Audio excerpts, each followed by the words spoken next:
বর্ষাকালীন কিন্তু অনেকেই মাছ মারে, কিন্তু এবার মাছ আসে নাই পানিতে, এই কারণে এবার লোকজনের মাছ মারার কোনো আগ্রহ নাই। দেখেন এই যে মাছ মারার জন্য জাল পেতে আছে সবাই, দেখেন জালে।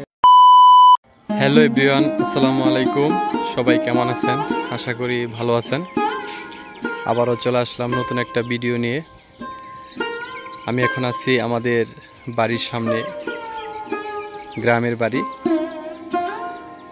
গ্রামের বাড়ি দেখতে পারতেছেন, পানিতে ভরা। গ্রামের আশেপাশে সব জায়গায় পানি। বর্ষাকালীন গ্রামের চারিদিকে পানি দেখতে পারতেছেন। অনেক সুন্দর প্রাকৃতিক একটা দৃশ্য। বর্ষাকালীন গ্রাম অঞ্চলে অনেক কিছু দেখার রয়েছে, তো সেগুলো আপনাদেরকে আমি দেখাবো। আমার ভিডিও যদি ভালো লেগে থাকে অবশ্যই সাবস্ক্রাইব, কমেন্ট, শেয়ার করবেন এবং নতুন নতুন ভিডিও পাওয়ার জন্য অবশ্যই কমেন্ট করবেন। যেহেতু ফাইনালি গ্রামে চলে আসছি, গ্রাম সম্পর্কে আপনাদেরকে আমি ধারণা দেব। তো গ্রামের প্রাকৃতিক দৃশ্যগুলো আপনাদেরকে দেখাচ্ছি। দেখেন গ্রামের কিন্তু চারিদিকে পানি।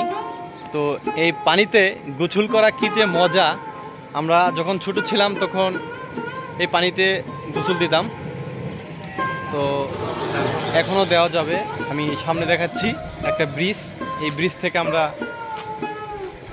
যখন ছোট ছিলাম তখন আমরা এই ব্রিজ থেকে জাম দিতাম। দেখেন এই ব্রিজ থেকে আমরা পানিতে নামতাম। তো এখন কিছুই মনে হয় না, ছোট যখন ছিলাম তখন ভয় লাগতো, তারপরও গোসল করতাম জাম দিয়ে। তারপরে এই সাইডে দেখাচ্ছি আপনাদেরকে, দেখেন। সত্যি কথা, গ্রাম অঞ্চল আসার পরে অনেকটাই ভালো লেগেছে। তো বর্ষাকালীন আসছি, তো অনেক সুন্দর দৃশ্য প্রাকৃতিক, সেই দৃশ্যগুলো আপনাদেরকে আমি তুলে ধরছি। তো দেখেন সম্পূর্ণ আপনাদেরকে আমি দেখাবো ইনশাল্লাহ। দেখেন কত সুন্দর একটা জায়গাতে আপনাদেরকে আমি দেখাচ্ছি। দেখেন বর্ষাকালীন কিন্তু অনেকেই মাছ মারে, কিন্তু এবার মাছ আসে নাই পানিতে, এই কারণে এবার লোকজনের মাছ মারার কোনো আগ্রহ নাই। দেখেন এই যে মাছ মারার জন্য জাল পেতে আছে সবাই, দেখেন একটা জাল, এগুলা দিয়ে মাছ ধরে। তো এই পানিতে এবার মাছ নেই, এই কারণে কেউ মাছ ধরতেছে না। যদি মাছ আসতো সবাই মাছ মারার জন্য নদীতে নামতো, পানিতে নামতো। এই কারণে দেখেন এখানে সবসময় মাছ ধরার জন্য লোকজন ভিড় থাকে। তো এবার পানিতে মাছ আসে নাই, এই কারণে কাউকে দেখা যাচ্ছে না। দেখেন এবার পানিটা খুবই ফ্রেশ, এই পানিতে গোসলও দিতে পারবেন, কোনো প্রবলেম নাই। গ্রামের দৃশ্যগুলো দেখেন, গ্রামের যে দৃশ্য অনেক সুন্দর লাগতেছে আমার কাছে। আপনাদের কাছে কেমন লাগতেছে অবশ্যই কমেন্টে জানাবেন, ঠিক আছে? দেখাবেন। তারপর আপনাদেরকে যে ব্রিজটা দেখাইলাম, এই ব্রিজটা বিকেল টাইম সবাই আমরা বসে থাকি এখানে এসে। অনেক সুন্দর একটা প্লেস। তো দেখেন মোটামুটি স্রোত আছে, কিন্তু পানি তেমন একটা, পানির গতি কম।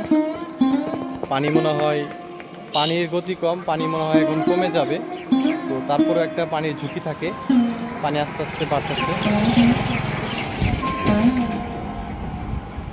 এই ব্রিজে আমরা প্রতিদিন বিকেল টাইমে বসে থাকতাম আগে। তো এখন আমাদের যে ফ্রেন্ড সার্কেলগুলো নেই, তো এই কারণে আমরা এই ব্রিজে কোনো লোক দেখি না। তো আগে যখন স্টুডেন্ট ছিলাম, ছাত্র জীবনে অনেকটাই ভালো লেগেছে। এখন ভালো লাগার মতো কেউ নেই। তো গ্রামে আসার পরে একদম খালি। তো এই কারণে কারোর সাথে কোনো কিছু শেয়ার করতে পারি না, এই কারণে ভিডিওর মাধ্যমে চলে আসছি। ভালো আছেন? এই কারণে ভিডিওর মাধ্যমে আপনাদেরকে সব কিছুই শেয়ার করি। তারপরে এখানে দেখেন আরেকটা তাল গাছ আছে, অনেক তাল ধরেছে। এখানে এত সুন্দর একটা প্লেস, আপনি আসলে বুঝতে পারবেন। দেখেন, দেখছেন? যাই হোক, আমার ভিডিও যদি ভালো লাগে অবশ্যই কমেন্টে জানাবেন। যাই হোক, অনেক কিছু দেখাইলাম। ভালো থাকবেন, সুস্থ থাকবেন। আসসালামু আলাইকুম।